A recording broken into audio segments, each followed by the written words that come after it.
Another unique element of the Yale SOM application is what we call our behavioral assessment. Can you talk a little bit more about what that is and what it's measuring? Yeah, so the behavioral assessment is a non-cognitive test. So unlike a GMAT or a GRE, which would be considered a cognitive test, this is a non-cognitive test that measures interpersonal and intrapersonal skills associated with success in business school.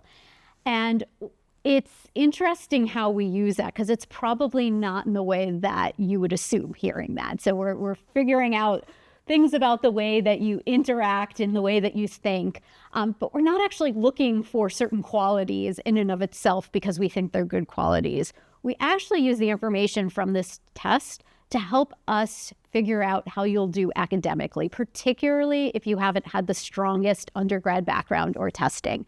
So we actually use it to identify the traits, and we've worked with ETS over the years, who issues this test, to do a lot of research on this. We use this to be able to take more chances on candidates who might be a little less strong academically, but nonetheless have the traits that it takes to perform well in the MBA classroom. So again, we're not using this to sort of select certain personalities for our classroom or anything like that.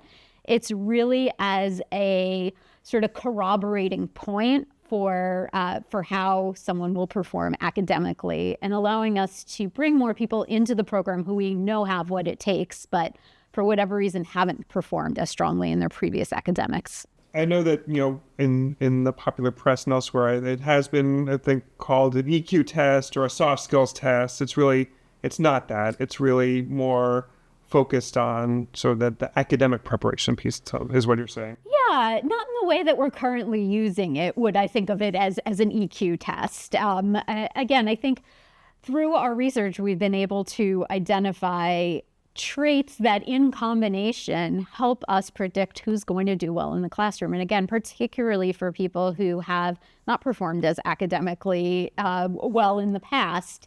And it's never going to be used to knock someone down. It's really only used to build someone up who, again, may be borderline and has reasons why we're excited about their candidacy. We want to bring someone into the community, but we want to make sure that people are going to thrive here academically as well. So it's a little extra nudge for folks who, again, may not have had the strongest academic background, but we're looking for extra evidence that they have what it takes. Yeah.